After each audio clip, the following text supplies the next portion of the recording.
नमस्कार दोस्तों आज मैं जो आपको एक कहानी सुनाने जा रहा हूं वो उन लोगों के लिए कहानी है जिनको गुस्सा बहुत आता है। ऐसे लोग जो गलत देखते समय या कोई व्यक्ति के द्वारा गलत करते समय या अपने किसी सगे संबंधी के द्वारा उनके अनुकूल व्यवहार न करते समय बहुत ज्यादा गुस्से में आ जाते हैं, बहुत ज्यादा क्रोध में आ जाते हैं और खुद की भी हानि कर लेते हैं और दूसरे को भी, सामने वाले को भी बहुत ज्यादा अपेक्षा से ज्यादा हानि पहुंचा देते हैं, अपने रिश्तों को खराब कर लेते हैं। तो दोस्तों ऐसे लोगों के लिए आप भी हो सकते हो, कभी कभी मैं भी हो सकता हूँ। बहुत लोग जो न चाह कर भी गुस्सा करते हैं। एक बहुत अच्छा नुस्खा रूस के एक अस्तित्ववादी दार्शनिक हुए हैं, रूस के रहस्यवादी दार्शनिक हुए हैं, उनका नाम यूनिक्रियन था। तो दार्शनिक कहते हैं कि वो अपने पिता के पास बैठे हैं एक दिन और उनके पिता अपने जीवन की आखिरी क्षण की कुछ श्वासें ले रहे हैं। तो अंतिम समय में पिता के पास जब बेटा होता है तो पिता कहता है कि बेटा, मेरे पास बहुत कुछ तो तुझे देने के लिए है नहीं, क्योंकि मेरे हाथ पैर काम नहीं कर रहे, शरीर शिथिल हो गया है, लेकिन मैं तुझे अपने जीवन भर का अनुभव देके जाना चाहता हूं।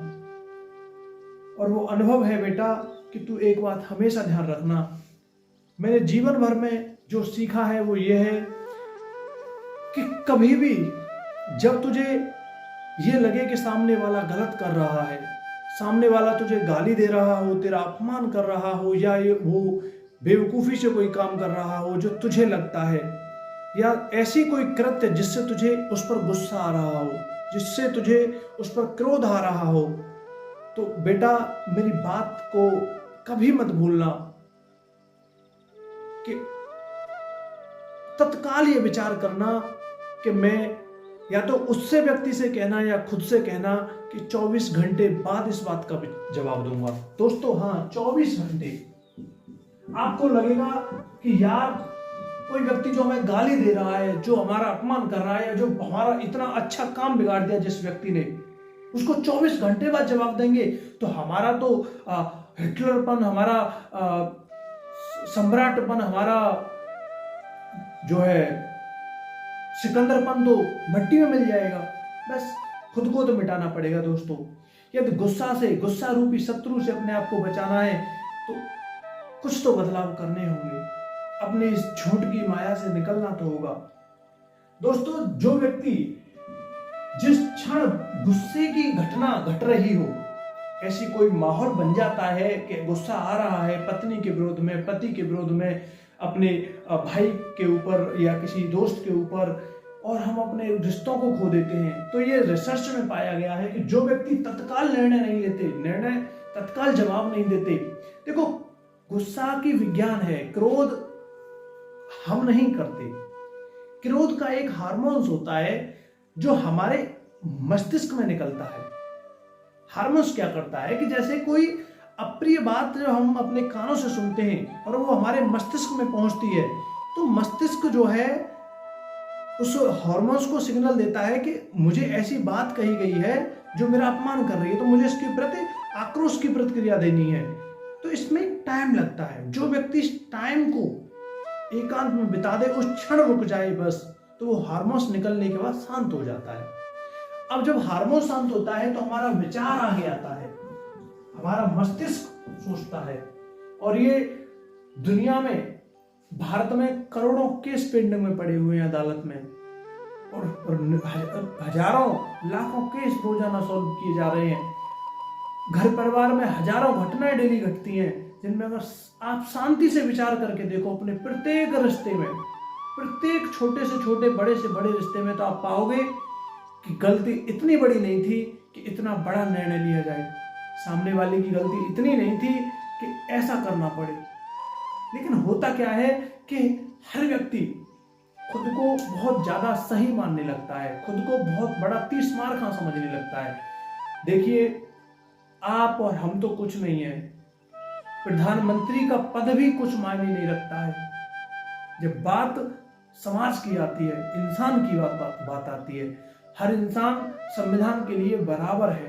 हर इंसान को आपको कोई व्यक्ति मारने के लिए उतारू हो, तब भी आपको उसे मारने का अधिकार नहीं है। बात संविधान की, जो संविधान को मानते हैं वो संविधान से समझें, जो शास्त्रों को मानते हैं वो शास्त्रों से समझें। हमारे शास्त्र कहते हैं दया वीरस्य भूषणम, सदा दया रखिए, आपके प्रति अहित करने वाले के प्रति भी हित की भावना रखिए। ये शास्त्रों का संदेश है। हमारा संविधान कहता है जो आपके प्रति अहित कर रहा है आप उससे अपना डिफेंस कीजिए और कानून के हाथों में उसे सौंपिए। आप स्वयं निर्णय मत लीजिए, क्योंकि अगर आप हर व्यक्ति स्वयं निर्णय लेने लगेगा, आंख के बदले आंख का अगर नियम चल जाएगा तो संसार खत्म हो जाएगा। और बात है सिर्फ व्यक्ति के गुस्से को नियंत्रित करने की। तो आप ये नुस्खा अपनाइए जो अस्तित्ववादी रहस्यवादी दार्शनिक ने अपनाया, और उनका मानना है कि आध्यात्मिक क्षेत्र में बहुत सी साधनाएं करने के बावजूद भी उसे जितना लाभ इस साधना से मिला कि उसके विरोध में जब भी कोई व्यक्ति अप्रिय बात कहता था, जब भी कोई व्यक्ति ऐसी बातें करता था जो उसे पसंद नहीं होती थी, तो वो शांत हो जाता था और 24 घंटे बाद जवाब देने के लिए बोलता था। बोल क्या आता था, कोई गाली दे रहा है तो मैं आपको इस गाली का जवाब 24 घंटे बाद दूंगा। तो या तो 24 घंटे बाद ऐसा लगता है कि यार उसकी गाली का क्या वैल्यू है, या कोई अप्रिय घटना घटी, हमारी पत्नी ने हमारे विरोध में कोई काम कर दिया, हमारे पति ने हमारे विरोध में कोई काम कर दिया। अधिकांश लड़ाइयां इन्हीं दो रिश्तों के बीच में होती हैं। तो आप 24 घंटे बाद जवाब देते हैं तो आप खुद ही अंदर से सोचते हैं अरे यार छोड़ना, पति ही तो है, कोई बात नहीं अपनाइए। ये तो आप जब उसने क्रिया दी रुक गए, तब जब झगड़े हो जाते हैं, सिर फूट जाते हैं, लोग पीहर चली जाती हैं औरतें, पति बाहर चला जाता है, उसके बावजूद 24 घंटे से ज्यादा किसी झगड़े में नहीं लगते। 24 घंटे बाद दोनों लोग साथ होते हैं। साथ वो बात अलग है कि आप वर्षों से दृढ़ता से इस बात का संकल्प लिए हुए हो कि हम एक साथ होंगे नहीं, हम कुत्तों की तरह लड़ते ही रहेंगे, हम पशुओं की तरह व्यवहार करेंगे, पत्नी को पत्नी नहीं समझेंगे, नौकरानी समझेंगे, बिस्तर सजाने वाली समझेंगे घर के, तो कुछ नहीं हो सकता। और पत्नी पति को खरीदा हुआ समझेगी या पत्नी पति को अपनी जो धारणा है वो समझेगी, तो रिश्ता नहीं बदल सकता। ये तो भाई इन लोगों का तो कुछ नहीं हो सकता जो अपने आप को पशु से ऊपर उठा ही नहीं रहे, विचार करते ही नहीं है। लेकिन जो विचारवान है, जिन्हें मार्ग नहीं मिल रहा है, उनको इस 24 घंटे के नियम को अपनाना चाहिए। किसी भी घटना की प्रतिक्रिया जो अप्रिय है, जिसमें हमें कुछ कड़वा बोलना है, कितना भी सत्य आप अपने आप को समझते हो, कितना भी बड़ा धर्मात्मा अपने आप को समझते हो, लेकिन जवाब 24 घंटे बाद दीजिए। आपके अंदर का वास्तविक धर्म निकल के आएगा।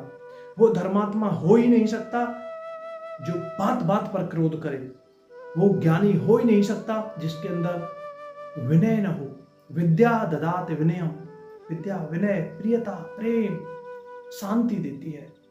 जो ज्ञानी समझते हैं अपने आप को, जो बात बात पर भाषण देने की शक्ति रखते हैं कि तूने ये गलत कर दिया, मैं ऐसे कर देता, तुझे काम करना नहीं आता, तुझे ये करना नहीं आता, तुझे खाना बनाने नहीं आता, पत्नी कहती है तुम्हें मार्केट से सब्जी खरीदनी नहीं आती, तुमने ये नहीं करा। ये सब ज्ञानी बनते हैं ना समाज में। इन ज्ञानियों की कोई वैल्यू है नहीं, बस अपने घर में ही ज्ञानी है और रिश्तों की ऐसी तैसी करके रख देते हैं, रिश्तों को मट्टी खराब करके रख देते हैं। तो ऐसे ज्ञानियों से हाथ जोड़ के निवेदन है मेरे दोस्तों, अपने रिश्तों की ऐसी तैसी मत कीजिए, रिश्तों को बचाइए।